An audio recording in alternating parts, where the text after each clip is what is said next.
لأنفسنا وسيئات أعمالنا من يهده الله فلا مضل له ومن يضلل فلا هادي له أشهد أن لا إله إلا الله وحده لا شريك له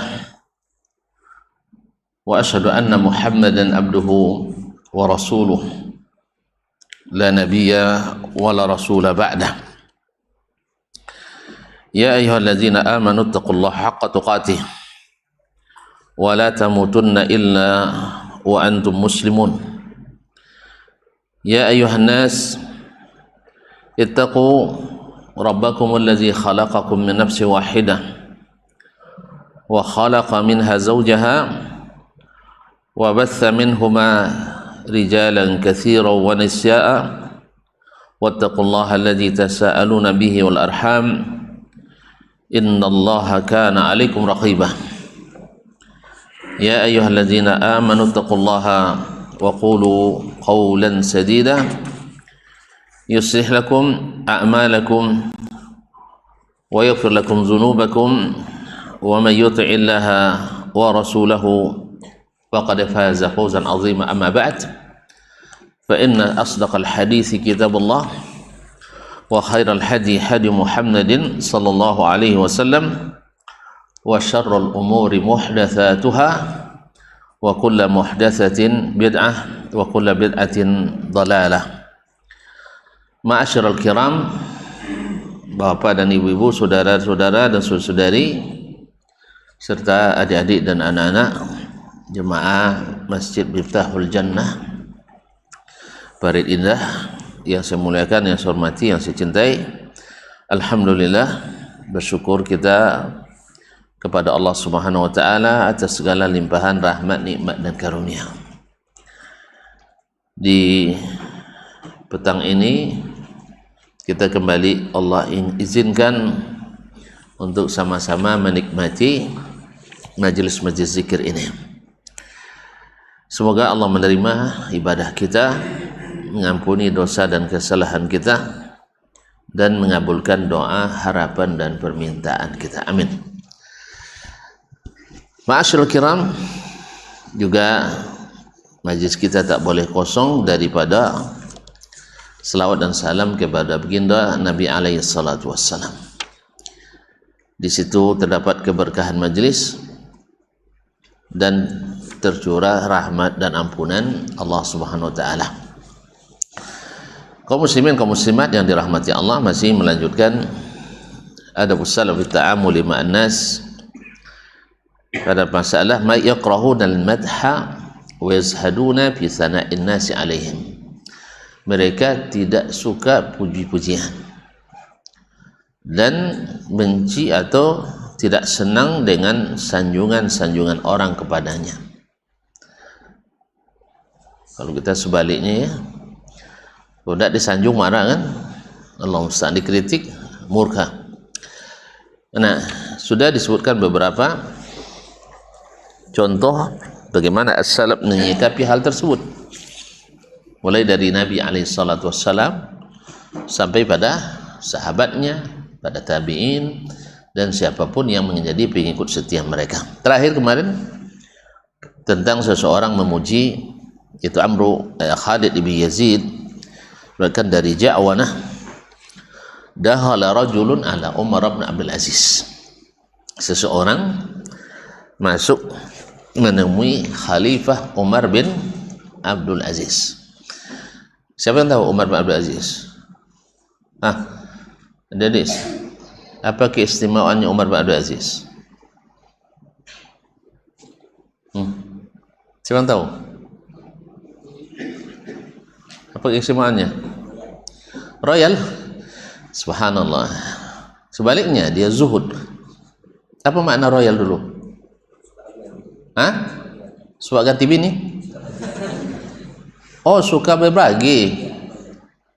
Oh, itu pengertiannya. Ayolah, tak apa-apa lah. Kalau itu makna, biasa royal enggak itu ya. Royal itu adalah orang yang suka berlebihan belanja. Suka belanja. Kalau antum royal itu suka berbagi. Oh, Kawan saya tuh royal karena dia suka bagi-bagi. Ayolah, saya royal lah sekarang. Nah, Masya Allah. Ada enggak lagi? Wah, masih ada, alhamdulillah. Sini sayang. Tolong kasih dia. Enggak mau. Padahal ada ongkirnya tadi itu. Ayolah. Masya Allah, hayakallah. Kenapa? Kalau cium boleh, tapi sujud di atas tangan saya tidak boleh. Jadi besok itu kalau nak cium hidungnya jangan kening. Kening itu sujud. Jadi yang membolehkan cium tangan kepada orang tua, para ulama, guru, orang yang hormati, abang-abang kita, kakak-kakak kita. Jangan kening ya. Itu tidak cium tangan aja. Itu adu kening. Kalau dia pakai cincin cincin rakit bengkak pula kita. Tapi dicium. Antum nak cium pakai hidung boleh, nak cium pakai mulut boleh. Dah. Nah, paham? Tadi kening saya tengok tu. Ulang lagi. Nah, baik, jazakallah khair. Jadi kalau yang membolehkan, karena memang ada sebagian ulama membolehkan mencium tangan orang-orang yang kita hormati, guru-guru kita, rehmak kita, saudara yang lebih tua dan lain-lain, tapi bukan diadu kening, tapi adalah hidung, dicium dengan hidung atau dengan mulut misalnya, atau ya. Tapi tengok dulu, kalau ustaznya habis makan ikan baung jangan dicium tangannya, ya, atau makan durian. Nah, tapi kalau makan durian nanti tak hilang baunya, saya tunjukkan ya, biar tak payah-payah, tak pakai sabun. Udah tahu caranya? Gimana? Digosok pakai apa? Sabun lagi, tak pakai sabun saya bilang. Tak tahu ya? Mau tahu? Ambil bijinya, masuk dalam kobokan, diremas, cuci, insya Allah tak ada bau. Jangan sekarang nggak ada duriannya, dia tidak ada bau. Nanti coba ya, kalau tidak berhasil kasih tahu saya, insya Allah. Tidak pakai apa? Tidak pakai sabun, habis hilang. Kalau sabun 2 kali pun kadang tidak hilang. Kalau sendawanya, apalagi dalam sholat, biar tak bau sekeliling, tahu caranya. Bukan tutup mulut, pakai tangan, enggak. Jangan buka mulut, biarkan dia keluar melalui hidung, insya Allah tidak bau. Ada yang bisa uji coba sekarang? Yang makan durian tadi, nanti pas lagi sholat nak sendawa, jangan buka mulut, tapi keluarkan dari hidung. Tuan-tuan rajin makan durian, tapi kriteria tidak tahu. Saya pelajari banyak nih dari kawan saya orang Thailand. Nah, baik, lanjut ya. Jadi siapa tadi? Umar bin Abdul Aziz. Kata beliau orangnya royal, dengan makna suka memberi sampai hartanya habis untuk negara. Kalau kita kayaknya banyak yang menghabiskan uang negara. Makanya tidak akan terkenal nanti. Padahal terkenal dengan keburukan. Tapi Umar bin Abdul Aziz, Masya Allah, memerintah 2 tahun 5 bulan 22 hari, setengah pelita. Tahu pelita? Yang tahu kepanjangan pelita? Tidak ada belajar PKN. Wih, itu marah Pak polisi nanti. Belajar PKN, pembangunan 5 tahun. Apal ya? Nanti masuk pertanyaan nanti. Nah, pembangunan 5 tahun, dia setengah saja. Kita 1 pelita 5 tahun sah. Kadang sampai 5 pelita, hanya menumpuk harta. Kalau Umar bin Abdul Aziz membuat masyarakat adil, makmur, aman, tentram, sentosa, dan lebih daripada itu beriman dan bertakwa. Ma'asyar kiram, Umar bin Abdul Aziz, dakhala rajulun ala Umar bin Abdul Aziz faqal, datang menemui Umar bin Abdul Aziz, lalu dia katakan, ya Amirul Mukminin. Biasalah orang kalau bertemu pemimpin mesti banyak basa-basi, sah? Mesti banyak basa-basi, memuji-muji. Yang coba-coba menghina pemimpin, sah? Nah, pastilah orang memuji. Ada yang patut dipuji, tapi hanya sekedar basa-basi. Dah lewat pemimpin tu, dicubir dia, enggak. Oleh sebab itu makanya lebih baik kita tidak dekat-dekat dengan pemimpin. Ya, kalau bisa tidak bertemu sampai mereka turun lagi, bagus sekali. Tapi tak boleh luput mendoakan mereka. Tak boleh luput menyokong program-program mereka yang membangun, yang positif. Jelas?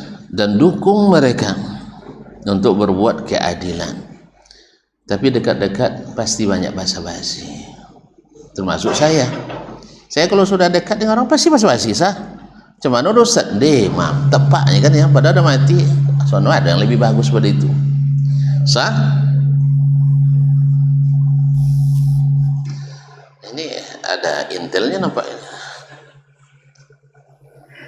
Baik. Jadi datang kepadanya Umar bin Abdul Aziz, lalu dia berkatakan, ya Amirul Mukminin, inna man qablaka kanatil khilafatu lahum zainan wa anta zainul khilafah. Orang-orang dahulu,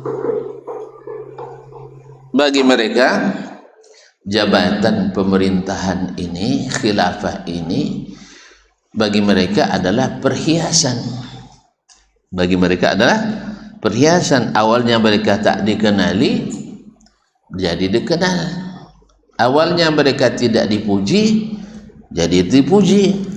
Awalnya mereka tak diharapkan, sekarang banyak berharap padanya. Awal mereka macam-macam lah. Akhirnya orang kalau sudah jadi dapat jabatan ditinggikan, sah. Jadi jabatan itu yang meninggikannya. Ada satu.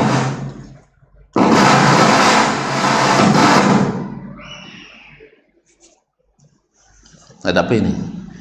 Jadi ada seorang bercerita, Ustaz bercerita, sebelum saya punya mobil, katanya, pergi ceramah ke sebuah kantor pemerintah, tidak pernah ada yang nyambut, tidak dipedulikan. Setelah bawa mobil, Masya Allah, langsung kepala kantor jemput ke parkirnya. Saya bilang, berarti Anda yang dihormati bukan Andanya, tapi mobilnya. Sah? Berarti yang dihormati mobilnya apa orangnya? Mobilnya. Berarti ada yang salah barangkali ya. Bisa salahnya pada orang kantor itu yang tidak pandai menghormati orang, apalagi ustaz. Atau memang ustaznya tidak patut dihormati. Mohon maaf ya, di mata mereka. Sah? Nah. Atau bagi mereka hal seperti itu tidak perlu, atau ustaznya tidak butuh, tapi ustaznya yang cerita. Setelah punya mobil baru disambut nyawa, katanya. Lalu saya bilang, kalau itu tidak usah ngaji lah di situ. Berarti mereka tidak pandai menghargai ilmu itu. Mereka hanya menghargai materi, menghargai mobil. Kasih aja mereka mobilnya, kasih ilmu, kasih mobil. Jadi artinya mobilnya mengangkat namanya, sama dengan ini. Jabatan khalifahnya mengangkat namanya. Itulah maknanya kanatil khilafah zainal lahum. Khilafah itu jadi hiasan bagi mereka.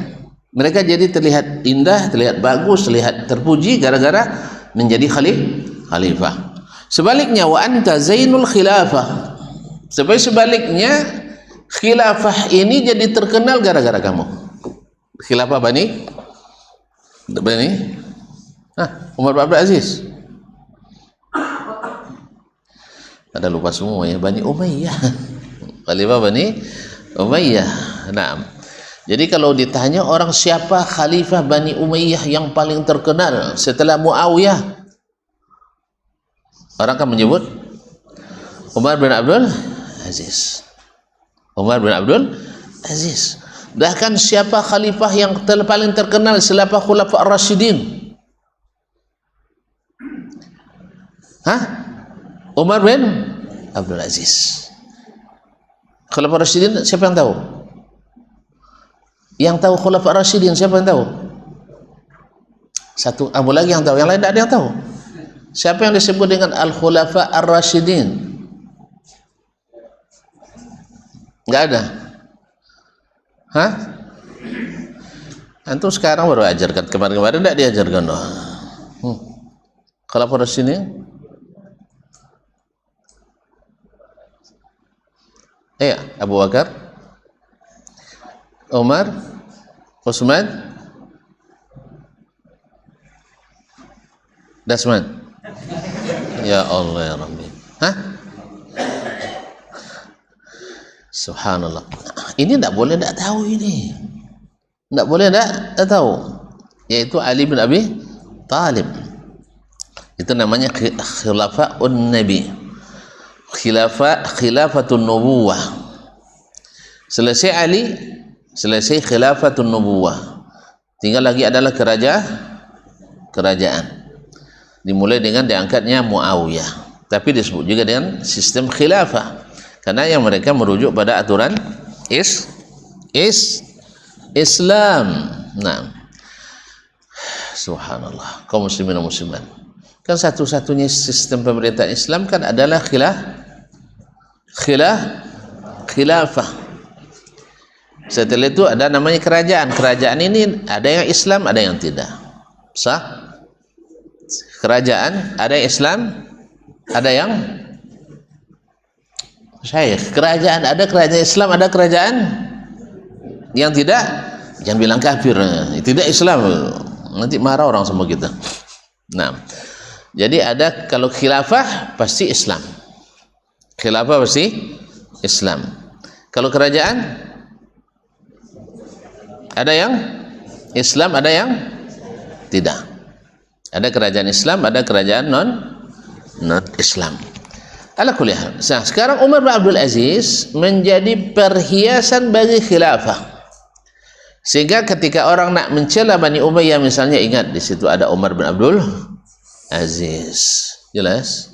Nah, kenapa? Karena dia membawa harum nama khilafah sampai-sampai nak disamakan dengan khilafatun nubuwah, dengan khulafa Rasyidin, karena dia memerintah seperti khalifah Nabi alaihi salatu wassalam. Nah, mendengar pujian itu, kalau kita yang dipuji seperti itu gimana kira-kira? Wih, kasih dia BLT ya, bantuan langsung tunai. Anda dikasih hadiah, enggak. Fa'arada anhu. Mendengar itu Umar Abdul Aziz berpaling daripadanya, diacuhkan. Ini tidak benar, ini tidak benar. Kalaupun benar tak boleh disebut-sebut. Jadi mereka tidak suka disebut-sebut. Kalau awak tidak tasawwuf nama langsung sedih, sah? Awalnya semangat kerja, habis itu langsung drop semangatnya, langsung down. Besok saya tidak ikut lagi nih, sah? Awak dah puas jadi panitia ini dan itu, tapi tak sebut nama awak dan pada ada tak perasaan tu? Ngaku aja lah, ada macam kau tak pernah merasakan. Aku pun pernah juga merasa kok. Iya, baru tadi saya merasa kok. Berat sekali memerangi perasaan itu. Sebab saya, awak merasa berjasa kan? Awak merasa? Kan awak biasa kita merasa. Walaupun tidak berjasa, kadang-kadang merasa berjasa. Tiba-tiba ketika hasil nampak, orang tak sebut-sebut nama kita, gimana rasanya? Wih, terasa enggak? Makanya oleh sebab itu tuan-tuan pandai-pandailah zaman sekarang ini. Ya, kalau kan disebut semua yang berjasa, sebut semuanya. Paham? Tapi jangan berlebihan. Sebab orang sekarang tuh perasa. Orang sekarang tuh perasa. Jangan-jangan dia bilang pula, kalau tidak ada saya, tidak jadi kalau kerja itu, katanya. Sah? Ada tidak perasaan tuh? Ngakulah. Cuman apakah diteruskan, diikuti, atau jadi beban pikiran yang tidak bisa tidur, makan tak sedap, itu lain lagi. Bagaimana cara menyikapi? Tapi yang itu, perasaan itu pasti ada dalam diri setiap muslim. dalam setiap insan. Kalau tidak ada yang ngaku, suka korek nanti dalam hatinya. Sah? Wih, ada yang tidak ada sama sekali perasaan itu? Kita tes. Saya buat tesnya. Ada. Karena kata yang namanya penyakit itu ada di dalam orang suka dipuji itu biasa, itu fitrah. Ya enggak? Orang mana yang lebih suka dipuji atau dihina? Ngakulah. Ketika dipuji naik tegak telinganya. Sah? Ketika dihina sekejap, padahal awak bergara kadang-kadang kan bercanda aja, serius pula dia menanggapinya. Sah? Makanya fitrah manusia asalnya suka dipuji dan tidak suka diacuhkan, direndahkan. Itu biasa. Cuman orang-orang yang beriman seperti mereka ini, mereka tidak suka dipuji. Sebab apa? Sebab yang berhak dipuji itu Allah. Alhamdulillah. Yang kedua, dia takut amalannya rusak. Makanya perlu kita membaca ini. Saya ketika membaca ini tadi, Masya Allah, banyak hilang itu. Paham saya? Kan awak aja merasa berjasa, di sisi Allah belum tentu, sah? Beruntunglah Allah jadikan kita bagian dari kebaikan itu. Kalau enggak, jadi sampah aja kita. Mau apa kita? Paham enggak? Paham enggak? Diletakkannya kita misalnya sebagai misalnya pengurus salah satu rumah Allah, itu karunia dari Allah. Orang percaya sama kita, sah? Dipercaya orang kita sebagai ustaz dari Allah. Kalau enggak, orang enggak percaya satu pun mau jadi ustaz sendiri, enggak mungkin. Bisa jadi ustaz sendiri enggak ada murid?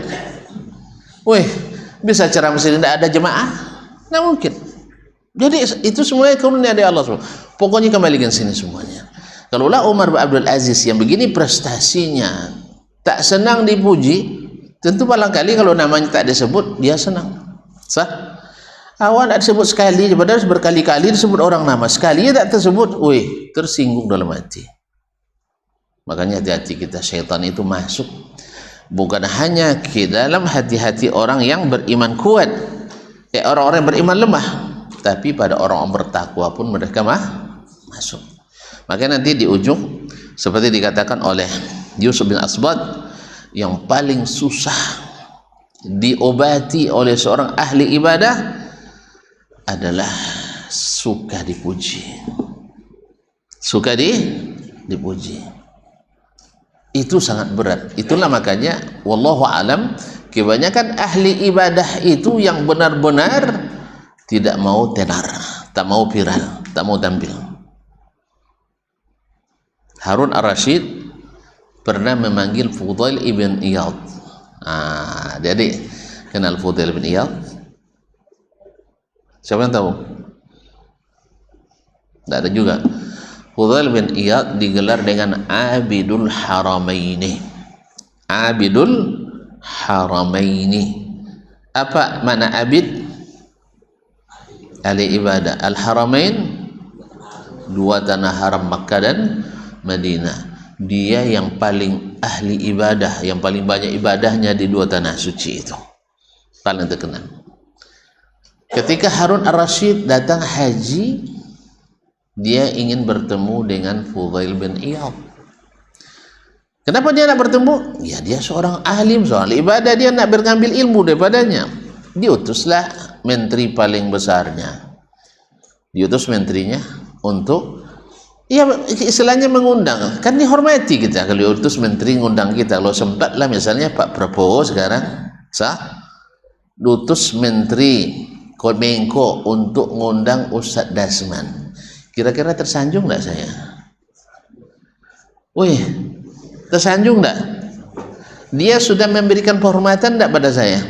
Sudah. Menteri, padahal yang surat kan sudah cukup sebenarnya kan. Bahkan kalau perlu apa dia perintahkan aja, suruh orang staf paling rendah di kantornya presiden nelpon saya, kamu harus datang 2 menit setelah ini.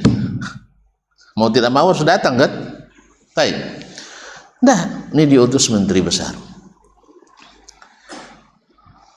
Melihat orang itu datang, Fudail bin Iyad matikan semua lampu di rumahnya. Kenapa dia matikan lampu? Supaya roh itu tak masuk. Karena dia paham kalau yang namanya pemerintah datang utusannya pasti menyibukkan. Sah? Oh ya, pemerintah datang menyibukkan apa enggak? Menyibukkan. Kecuali dia datang diam-diam. Seperti Umar datang keliling enggak ngasih tahu kan? Nah, itu ya. Tapi kalau dia pakai menyampaikan pasti siapkan protokolernya. Udah enggak mau. Akhirnya ketika Menteri ucapkan Assalamualaikum, salam terpaksa dijawab. Lalu dia bilang, saya utusan Amirul Mukminin Harun Ar-Rasyid. Harun Ar-Rasyid tahu kalian? Tahu kalian? Khalifah terkenal, ulama dia jadi khalifah. Tidak seperti dalam kisah 1001 malam. Kalian pasti dengar tentang kisah 1001 malam. Seru itu dipanjatkan oleh Abu Nawas. Sah? Itu cerita bohong aja banyak. Cerita bohong. Ya namanya dari judulnya dah tahu kita 1001 malam. Nama judulnya judul fiksi. Tentu isinya fiksi juga. Nah, Harun Ar-Rasyid rahimahullah, apa katanya? Saya utusan Harun Ar-Rasyid. Apa kata beliau? Saya tidak ada urusan dengan Harun Ar-Rasyid. Saya tidak ada urusan dengan Harun Ar-Rasyid. Akhirnya pulanglah menteri itu lapor ke khalifah. Marah khalifah. Woi, marah khalifah.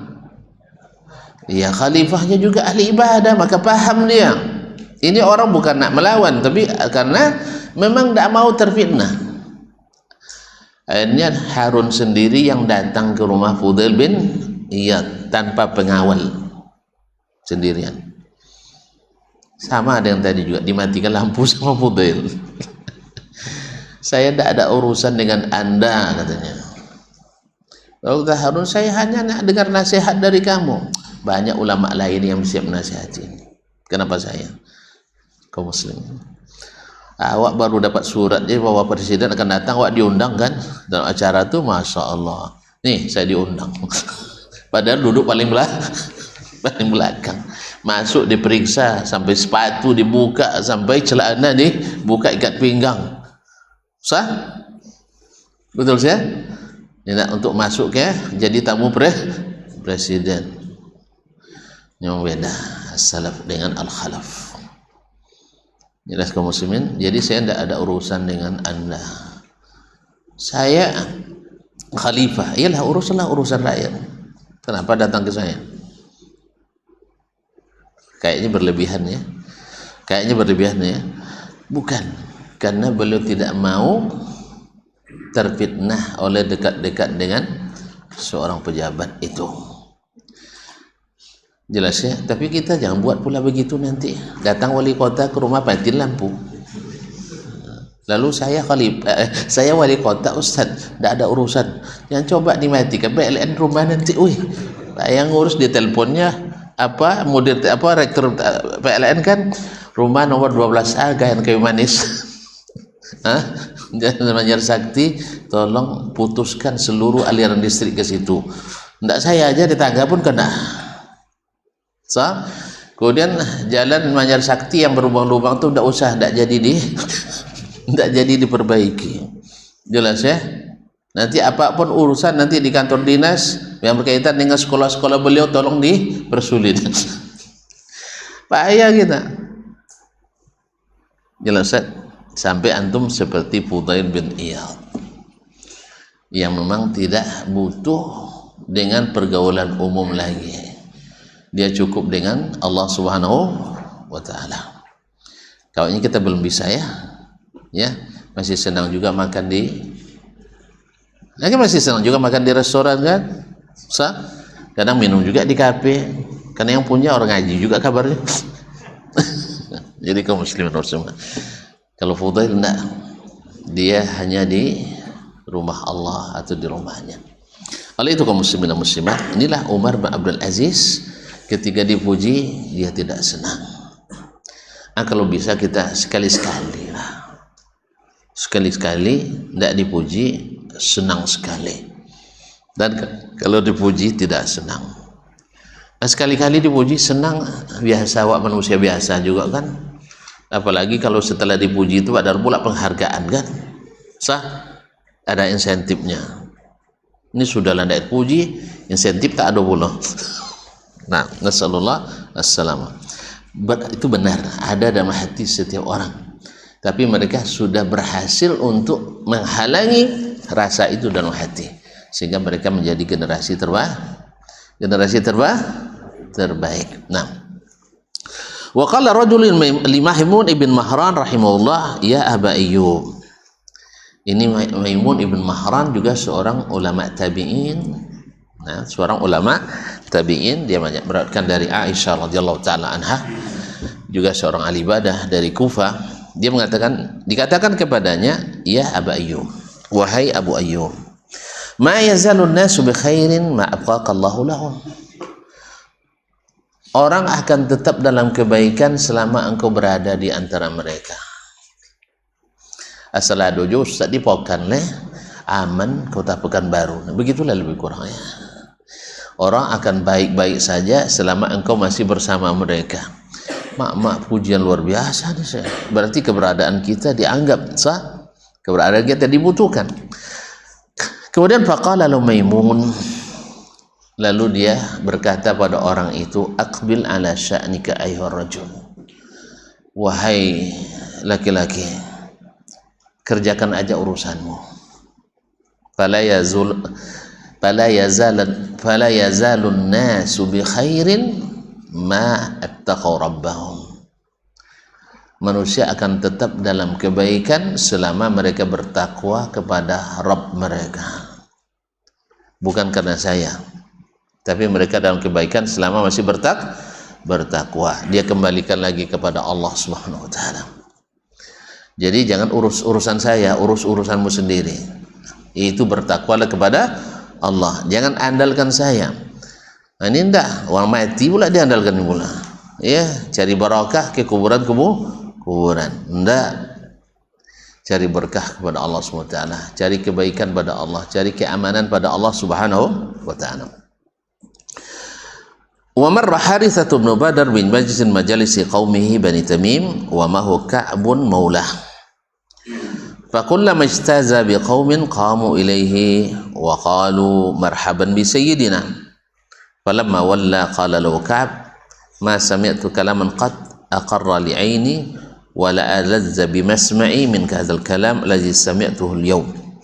Faqala lahu Haritsah, lakinni lam asma' kalaman qad akrahu li nafsi wa abghadha ilayya mimma sami'tuhu.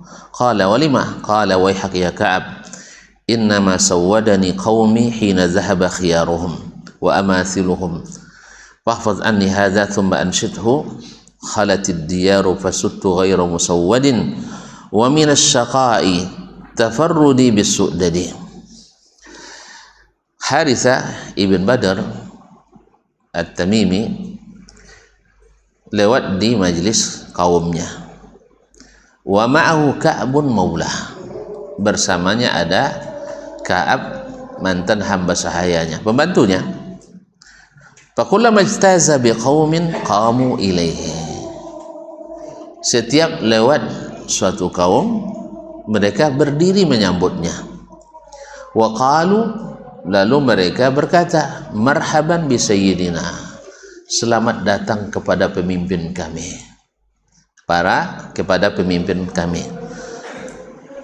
Jadi setiap lewat rombongan kaumnya, mereka berdiri menyambut, memberikan penghargaan dan kemuliaan, penghormatan. Ya, selamat datang pemimpin kami. Falamma walla qala lahu Ka'ab, setelah selesai lewat dari mereka semua, Ka'ab berkata kepada Haritsah ibn Badar At-Tamimi tadi, dia memang pemimpin Bani Tamim. Qala lahu Ka'ab, ma sami'tu kalaman qad aqarra li 'aini wa la alazza bi masma'i aw bi sam'i min hadzal kalam allazi sami'tu al-yawm. Saya tak pernah mendengar perkataan yang lebih menenangkan mataku, yang lebih senang di telingaku dari perkataan yang aku dengar hari ini. Apa itu? Marhaban bi sayyidina, yaitu tuannya dipanggil sebagai pemimpin. Tentu senang dia Kenapa tidak senang? Tuannya pemimpin, berarti dia pembantu. Kalau tuannya jadi wali kota, lalu dia adalah pembantu asistennya, dia jadi asisten wali kota. Terangkat tidak? Ya terangkat. Ini adalah cerita nyata ini. Salah seorang rektor, dia punya pekerja office boy, office boy namanya Pak Der. Iya, OB ya. Ya kerjanya ya cleaning service juga di kantor Pak Rektor itu. Nanti kalau ada yang tanya, kamu kerja di mana? Bilang kerja di rektorat. Kalau kerja rektorat kan tinggi bunyinya kan? Iyalah, saya dulu ketika jadi Syekh Ma'had, kantor kami kan direktorat tuh. Mana kantor Ustaz? Direktorat. Dengar kata rektorat aja orang sudah sah. Ini tidak main-main nih kerjanya deh, rektorat lantai 3. Jadi kamu kerja di kantor rektor. Tentu orang bertanya lagi, bidang apa? Bidang jadi asisten Pak Rektor. Asisten kan pembantu aslinya. Asisten artinya iya pembantu. Jadi supaya keren dinamakan asisten. Kalau ditanya lagi bidang apa? Bilang aja bidang makan siang.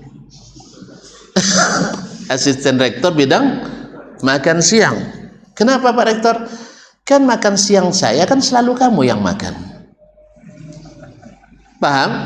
Pak Rektor kan disiapin makan siang oleh apa? Manajemen. Tapi Pak Rektor karena rumahnya dekat dengan kampus, dia makannya di rumah. Kan lebih enak disuapin daripada nonton orang makan sah. Kan di rumah disuapin sama nyonya. Ini belum merasa, belum tahu. Tapi disuapin sama mama kan enak kan? Sah? Wah iya. Apalagi disuapin sama nyonya. Akhirnya dia siang selalu makannya di rumah. Nah, supaya makanan ini tidak rusak, tidak basi, dikasih makan sama OB tadi, asisten rektor bidang makan siang. Supaya apa tujuan Pak Rektor? Supaya orang ini tidak direndahkan. Paham? Jadi kamu kerja di mana? Di UIN itu kan, UIN Malang orangnya, UIN Malang. Di mana? Kantor Pak Rektor. Oh iya, bagus sekali ya. Apa bidang apa? Asistennya. Asisten bidang apa? Bidang makan siang. Terserah mereka nafsirkannya. Asisten bagian penyiapan makan siang kan terserah, sah atau menggantikan makan siang itu urusan mereka, nafsirkan sendiri. Dia tidak dusta kok. Sah, asisten membantu kan. Alhamdulillah. Inilah maksudnya Ka'ab tadi ketika Harithah ibn Badr at-Tamimi dipanggil orang pemimpin. Tentu senang dia. Seluruh orang hormat pada tuannya, berarti dia otomatis ikut tersanjung dan terangkat. Paham? Sama nanti kalau kita misalnya pernah berguru sama seorang syekh terkenal, kita bilang saya murid si anu, orang mulai segan itu. Kalau saya sebut misalnya saya murid Syekh bin Baz misalnya, mulai tuan-tuan segan kan? Dia tidak main-main nih, padahal 2 kali cuma 2 kali cuma yang langsung ketemu kan. Artinya itu saya bilang muridnya Syekh Utsaimin misalnya, walaupun artinya hanya beberapa kali, tidak berguru intensif. Nah, ya pas beliau datang ke Madinah atau kajian di Masjidil Haram di Makkah asal awakhir Ramadan misalnya, itu aja. Kalau tanya Syekh Utsaimin kan Dasman mana, dia tahu. Duduk paling belakang sana. Saya kan termasuk orang kalau selesai kajian saya tak pernah datang lagi ke situ. Orang kan enggak, kadang 2 kali datang sepekannya, tapi oke ke Syekh. Ini masih sama Syekh setelah kajian. Kalau saya tak selesai ngaji pergi saya. Salah saya. Jangan diikuti tak? Jangan diikuti. Kenapa? Saya nak ngejar sholat. Soalnya habis kajian nak ke WC dulu. Itu masalahnya. Mana yang dulu kan? Dekat Syekh atau ke WC? Wih. Ya WC lah dulu nak. Alhamdulillah. Tapi dia ada sekali, masya Allah. Nantilah, azan dulu.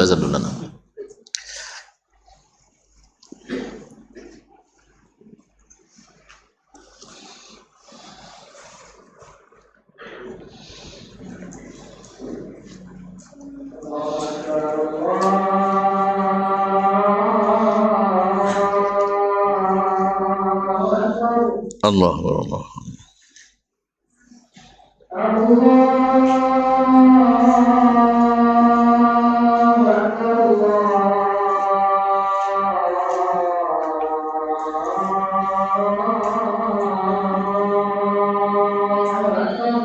Allah Allah.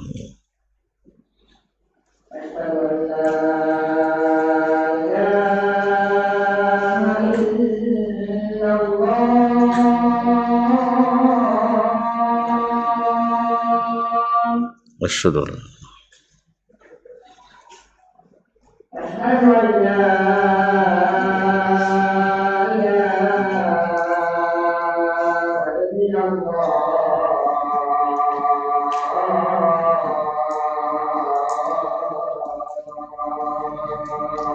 أشهد أن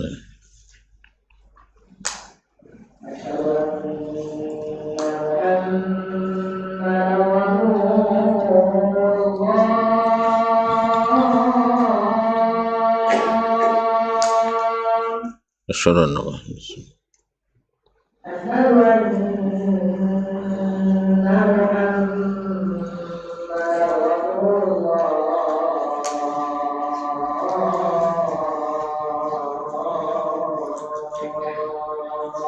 أشهد أن محمد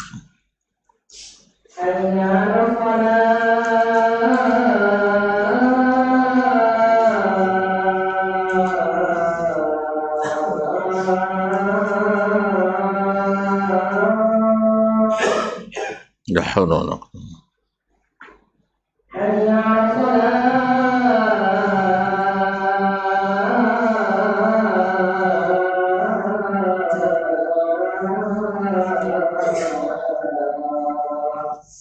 لا حول ولا قوة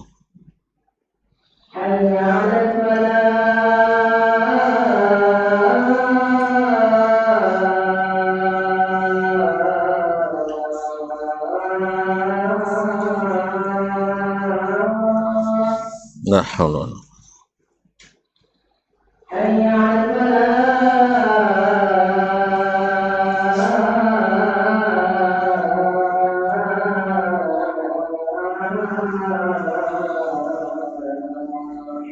لا حول ولا قوة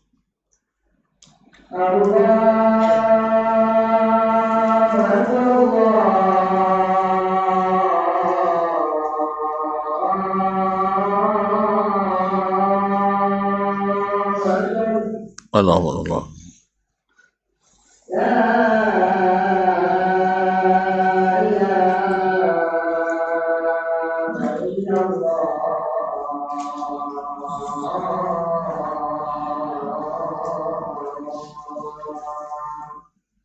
ونشهد أن لا إله إلا الله اللهم رب هذه الدعوة التامة والصلاة القائمة بالله رب العالمين. Baik, kaum muslimin dan muslimat dalam hati Allah. Jadi tadi dia bangga ketika syekh atau maulanya dihormati oleh Bani Tamim tadi. Tetapi sang tuan yaitu Harithah ibn Badr At-Tamimi, sang kepala suku itu, kepala kabilah itu, dia tidak senang. Dia jawab, qala Harithah, lakinni lam asma' kalaman qad akrahu li nafsi wa abghadu ilayya mimma sami'tuhu atau akraha li nafsi wa abghada ilayya mimma sami'tuhu. Tapi saya tak pernah mendengar ucapan yang lebih saya benci dan tidak saya sukai dari apa yang saya dengar hari ini. Lalu dijawabnya, kenapa? Kan dipanggil Sayyid, dipanggil Tuan, dipanggil pemimpin. Qala waihaka ya Ka'ab, kasihan kamu Ka'ab, innama sawwadani qaumi, tahu tak kamu, saya ini jadi pemimpin di kaumku, hina zahaba khiyaruhum, ketika tidak ada lagi yang dipilih, tidak ada lagi orang baik-baik, akhirnya saya yang jadi pemimpin. Pahamnya? Di antara yang tak baik, saya yang paling paham. Ini ya semuanya orang-orang pilihan, ulama-ulama besar, pemimpin-pemimpin adil, semua sudah pergi. Di antara yang kurang ilmu itu, saya yang paling alim. Di antara yang kurang adil itu, saya yang paling adil. Terbaik di antara yang buruk, yang lebih di antara yang kurang. Terus pakai contoh juga nampaknya. Itulah masalahnya. Saya dulu di pondok, ya sering disuruh pidato bahasa Inggris. Sudah itu disuruh jadi guru bahasa Inggris. Tahu enggak kenapa? Karena di antara yang enggak pandai, saya yang paling pandai. Serius ini. Ya, tapi dibilang enggak pandai deh. Nilai 100 juga kalau ujian kan. Bukan masalahnya, bukan bodoh, bukan. Tapi yang terpandai di antara yang enggak pandai saya. Tak percaya kayaknya. Jar umum saya waktu itu, Masya Allah. Tentu enggak yakin juga nampaknya. Makanya biar berani juga bilang saya bongkak ya. Tanyalah sana-sana manajemen sekolah tuh. Jadi di antara yang enggak pandai bahasa Inggris, saya yang paling pandai. Tapi ada buktinya. Nilai bahasa Inggris saya tinggi, paling tinggi pada yang lain. Jelas? Tapi pas ketemu orang Inggris ada urusan dengan kawan-kawan, sering juga saya disuruh maju. Karena mereka tahu saya dulu berguru bahasa Inggris. Alhamdulillah selesai juga urusannya. Baik, selesai juga urusan kan. Ada masalah di bandara, awak juga yang maju. Atau di stasiun ada yang maju. Di tempat-tempat umum lah. Sila masuk kampung saya di botang-botang juga bahasa Inggris tuh. Iya, apa yang ada. Tapi maknanya di antara yang tidak pandai, saya yang paling pandai. Akhirnya jadilah guru bahasa Inggris. Tapi ketika bertemu dengan orang Inggris, itulah kawan-kawan bilang, kayaknya Ustaz lebih paham bahasa Inggris dari orang tuh katanya. Kenapa? Iya, ketika mereka berbicara, Ustaz langsung paham. Tapi pas Ustaz yang bercakap, mereka tidak paham. Iya kan, berarti saya lebih paham bahasa Inggris. Iya, kalau mereka bercakap, saya langsung paham. Tapi pas saya yang bicara, mereka minta diulang. Tahu tidak masalahnya di mana? Karena kita merasa pandai bahasa Inggris. Kalau orang tuh bukan merasa, memang pandai bahasa Inggris. Jadi kekurangan kita kurang aktif bahasanya. Paham? Jadi kadang-kadang pilihan katanya tidak tepat. Harusnya menggunakan kata ini pakai kata yang lain. Yang lain itu biasa, dan bahasa Arab juga terjadi. Tapi kalau orang tuh salah menggunakan tensesnya, langsung kita bilang hadza khata, itu that's wrong, salah itu, tidak benar. Cuman suruh perbaikinya pakai bahasa Inggris, negur orang tuh tidak pandai. Ya, nah, jadi paham enggak? Jadi itulah makna perkataan beliau, orang-orang hebat sudah pada pergi semua. Sehingga di antara yang tak hebat, yang paling hebat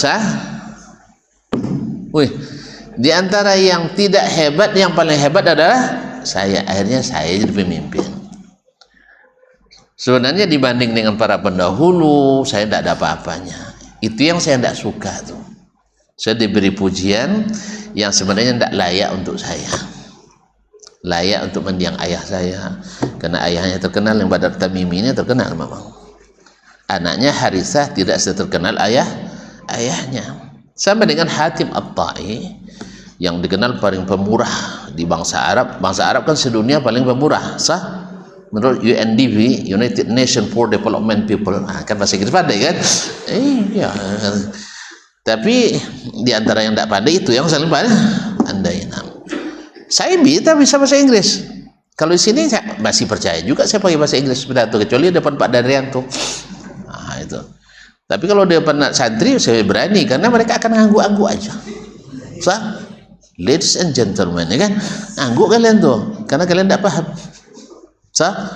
Tapi kalau sudah pidato depan orang Arab, orang Inggris, saya tidak berani. Apa sebab? Nanti mereka kecengengesan aja nengok saya. Ini orang bahasa Ocu apa bahasa Inggris? Jadi itu maksudnya. Jadi beliau, saya tidak suka sekali, saya sangat benci sekali karena gelar itu tak patut untuk saya. Dan orang-orang yang sempurna, orang yang hebat sudah dahulu, sudah pergi meninggalkan kita. Jadi ini jenis orang yang sadar kemampuannya, yang paham bahwa prestasi sesungguhnya bukan ayah saya dulu seperti ini, bukan. Harus kita yang berprestasi. Jelas? Jangan banggakan ayah. Kalau ayah orang kaya, saya besok harus lebih kaya dari ayah. Ayah pemurah, saya lebih pemurah. Kalau ayah penipu, janganlah, saya harus boleh jadi penipu. Taib. Kalau dia thumma ansyadah, kemudian beliau mendendangkan suatu syair, khalatid diyaru fasuttu ghayra musawwadin wa min as-saqa'i tafarrudi bis-su'dadi. Apa artinya itu? Negeri-negeri sudah kosong dari orang-orang baik. Fasuttu ghayra musawwadi, sehingga mau tidak mau saya menjadi pemimpinnya. Jadi patut tak patut saya harus jadi pemimpinnya. Ghairu musawwadi. Padahal sebenarnya kalau mereka ada, saya tidak ada apa-apanya. Wa minasyaqa'i tafarrudi bis-su'dadi, termasuk keburukan di saat saya tinggal sendiri yang bisa jadi pemimpin. Karena kalau masih banyak yang ada, kita bisa mundur kan? Tapi ketika tidak ada lagi, kita terpaksa maju. Seperti tadilah.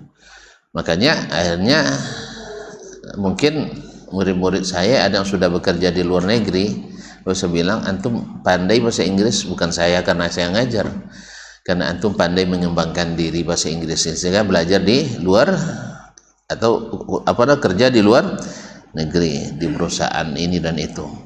Bagi yang tidak pandai bahasa Inggris, baru saya bilang kamu tidak pandai bahasa Inggris gara-gara saya guru bahasa Inggrisnya. Aku aja lah kekurangan kita.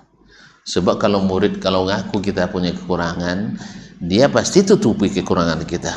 Tapi kalau kita tidak ngaku kita punya kekurangan, matilah di situ katanya. Awal aja oleh kurang, tidak ngaku kekurangan, tidak ditutupinya kekurangan kita. Sahih?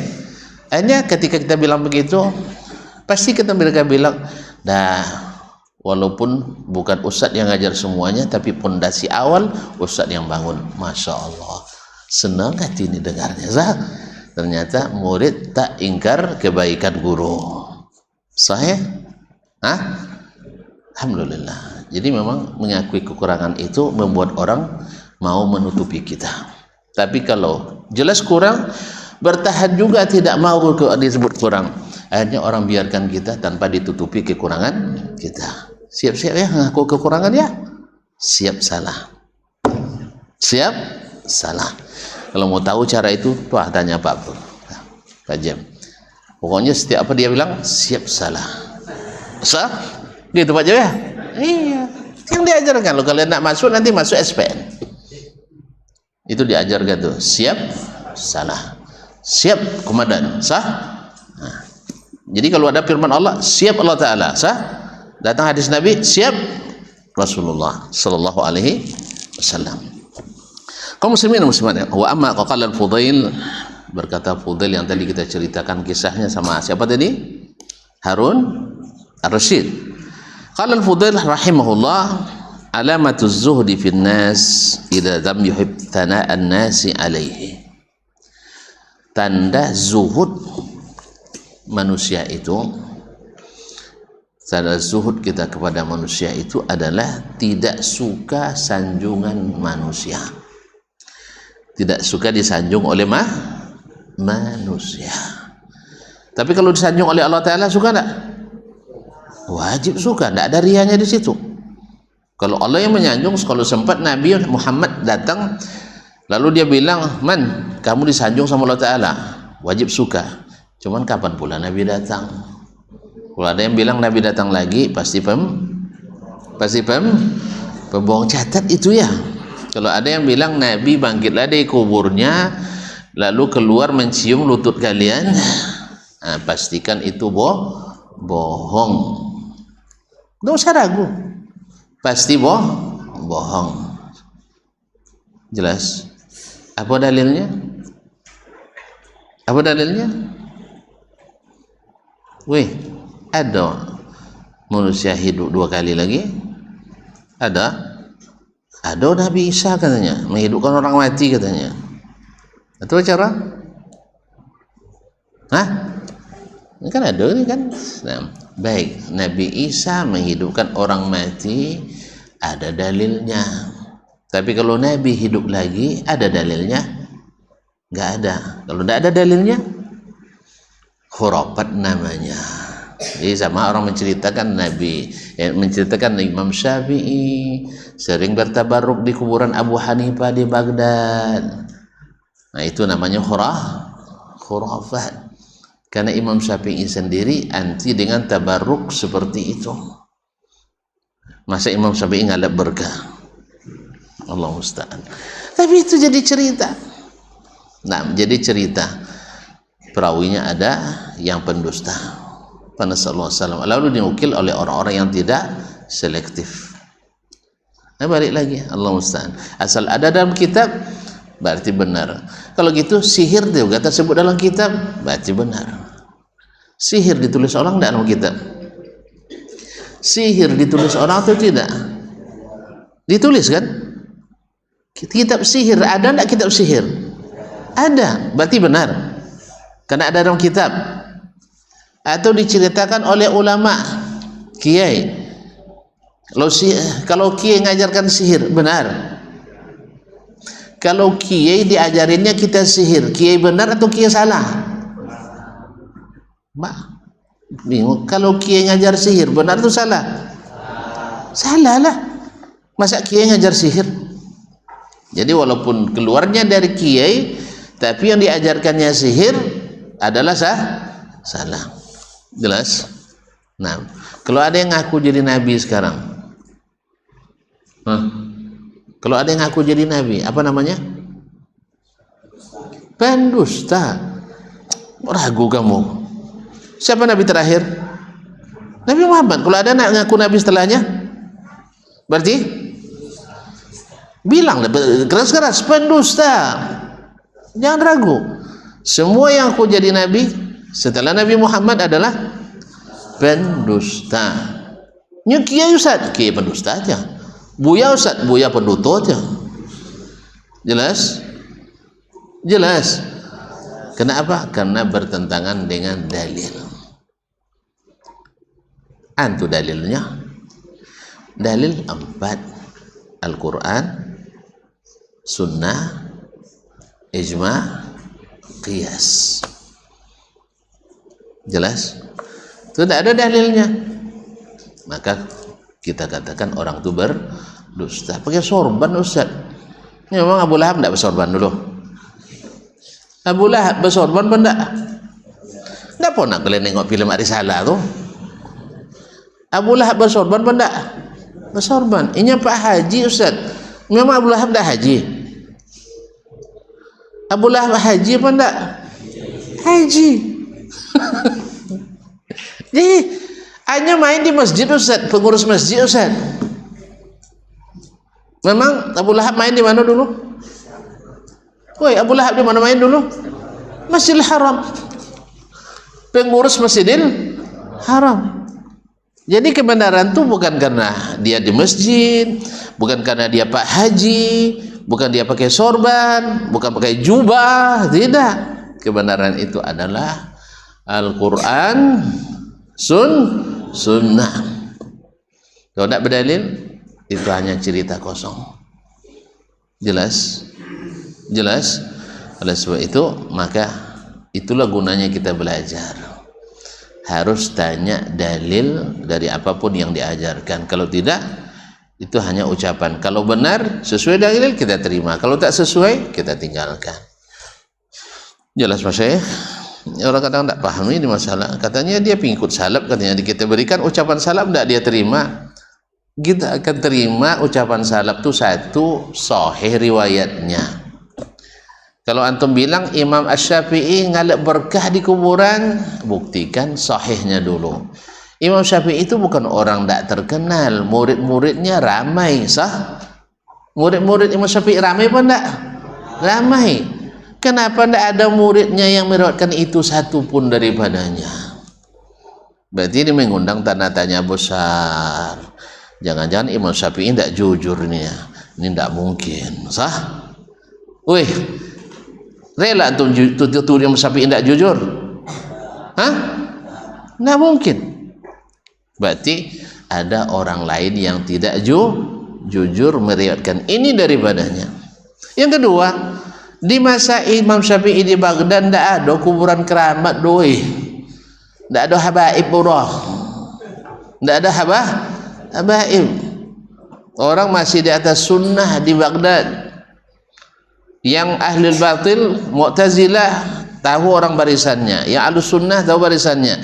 Tidak ada aswaja waktu itu yang suka ke kuburan, ya, kecuali ziarah seperti yang dianjurkan Nabi alaihissalatu wassalam. Lalu dibilang pula kuburan keramat ada di Baghdad. Tidak ada Baghdad kuburan keramat waktu itu. Nah, maka berarti ada orang pengarang cerita. Ada dalam buku, Ustaz. Iya, kan saya bilang tadi sihir saja ada dalam buku. Keberadaan informasi dalam buku tidak jaminan informasinya sehat dan benar. Jelas? Si ragu juga orang lah. Ya, asal ada orang ngaku jadi Nabi pasti dusta. Caklah sorbannya 7 meter. Iya, mana tahu sorbannya 7 meter atau sorbannya merah putih. Atau bisa bahasa semut. Atau kalau nak nentukan awal Ramadan, telepon Allah Ta'ala. Nah, macam-macamnya manusia ini. Allah musta'an. Nah, katakan bohong, pendusta, pangicuan. Tapi memang kalau orang tak berilmu selalu mudah ditipu. Makanya jangan berhenti menuntut ilmu sampai ini baru tahun kedua dah minta pai. Ya, tahun kedua minta pai. Jangan nuntut ilmu harus sampai payah Ustaz, sering lapar. Kalian mana sering lapar? Kami yang sering lapar dulu. Coba tengok, badan besar sekarang kan. Asal sabar lapar sebentar, nanti kenyang. Sebentar. Kami sering dulu sarapan pagi, makan siang, makan malam jamak takhir tanpa qasar. Paham tak? Rasanya kami di pondok tu Selasa hari terakhir di pondok tu ya. Nanti pulang hari Rabu kan libur, sore Rabu balik lagi pondok. Itulah tu. Jadi pagi Selasa tu tak ada untuk sarapan, tak ada. Makan siang tak ada. Akhirnya selesai pulang sekolah, selesai belajar hari itu baru pulang kampung sampai di rumah maghrib. Jelas? Atau sebelum maghrib. Setelah maghrib baru makan apa? Niatnya 3 tuh. Sengaja aku sarapan pagi. Habis itu sengaja aku makan siang. Habis itu sengaja aku makan malam tanpa qasar. Tahu tanpa kasar? Tidak dikurangi porsinya. Sarapan pagi niatkan 1 piring, makan siang 3, makan malam 2, beri tambu 5. Allah musta'an. Itu kalau ada makanan. Kalau tidak, sambung boleh wisol besok. Allah musta'an. Jelas ya? Jadi tidak ada cerita lapar kalian. Kalau kami dulu tidur tak berkasur, haram hukumnya. Ya, sama kiai, macam mana nak berkasur? Badan sebatang je nak muat di pondok tu. Mana ada katil lah. Tahu katil? Dipan ranjang banyak tak tahu bahasa Indonesia tu ya. Ranjang tak ada ranjang. Apa kasur tak ada, ranjang tak ada. Yang ada hanya apa namanya? Tikar. tikar tipis itu, kalau mungkin tikar plastik atau tikar pandan. Nah itu. Kadang tidak ada bantal. Nah, bantal kadang anduk basah pula jadi bantal, anduk lembab. Habis itu kena liwasi, ngiler. Sudahlah lengkap baunya kan, bau lembab sama daun. Allah musta'an. Nah, pondok satu asrama ukuran 4x4 isinya 14 orang. Terbayang tuh? Tidak usah bayangkan. Bikin kalian tidak mau ikut pondok nanti. Nah, kalau kalian, masya Allah, berapa sekamar? 10. Berapa ukurannya? 6x8. So? Iya. Kami 4x4, separuh kalian isi 14. Mana yang padat? Iya, bukan susun sardin lagi, susun paku. Kalau pas tidur nak rubah posisi, berdiri dulu. Paham enggak? Harus berdiri dulu baru bisa rubah posisi. Kalau enggak manjat ke atas kawan. Itulah. Alhamdulillah. Sehat juga sampai sekarang. Jelas? Alhamdulillah. Nah, jadi perjuangan itu akan terasa indahnya setelah kita berhasil. Teruskan ya. Ya. Lapar-lapar dikit tahan. Nah, tapi jangan sengaja bikin lapar. Nah, makanya sekarang saya kalau ngajar di kelas, saya pantang ada yang lapar. Kalau kalian nanti kuliah, saya kasih kuliah, nah sebutkan tuh Ustaz saya belum makan, insya Allah laporkan saja. Boleh makan di kelas, mak. Berarti boleh masak di kelas? Oh, masak tidak boleh dah. Makan ringan aja. Nah, kalau kalian tak punya duit, saya kasih. Kalau ada duit, kalau enggak, minta sama ayah mak. Masa sama saya boleh minta? Kan kalau ada dan ada rezeki kalian sama saya. Ya, syarat pertama memang ada. Syarat kedua, ada rezeki kalian sama saya. Kadang ada biti tapi pas pelit waktu itu kan. Orang kedekut payah apanya. Jelas, pokoknya di kelas saya tak ada yang boleh yang lapar. Nah, jadi besok kuliah tempat saya ngajar ya. Ikuti itu, kemana saya ngajar, ikut kuliah di situ. Kalau di alam barzah, Allah musta'an. Dah, kita tutuplah dulu sampai sini ya. Jelas? Jelas, jadi mereka tak suka disanjung. Bukan tak boleh disanjung, tapi kita yang disanjung jangan suka disanjung, karena itu merusak. Mudah-mudahan kita bertemu kembali ya. Bulan depan ya.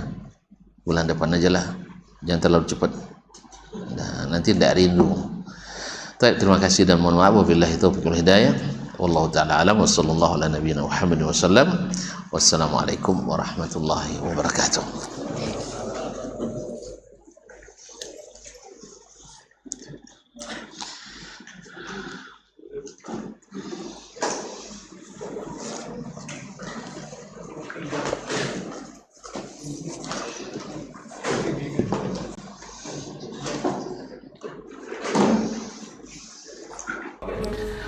Bismillahirrahmanirrahim. Assalamualaikum warahmatullahi wabarakatuh. Alhamdulillah, kita sedang berada di Dimsha Travel. InsyaAllah ada yang mau ikut di awal Ramadan tanggal 19 Februari 2026. Sama-sama ketahui al-umratu ilal umrati kafaratul lima bainahuma. Dari satu umrah ke umrah yang lain menghapus dosa di antara keduanya. Lebih lagi, al-umratu fi Ramadan kahajjatin ma'a Rasulillah sallallahu alaihi wasallam, seperti yang beliau bilang, al-umratu fi Ramadan kahajjatin ma'i. Umrah pada bulan Ramadan adalah sama dengan haji bersama saya. Insyaallah kita berharap kepada Allah SWT mudah-mudahan diberikan taufik bersama kita melaksanakan dan meraih kebahagiaan ibadah yang nyaman ini. Mudah-mudahan bermanfaat di dunia dan akhirat. Wassalamualaikum warahmatullahi wabarakatuh.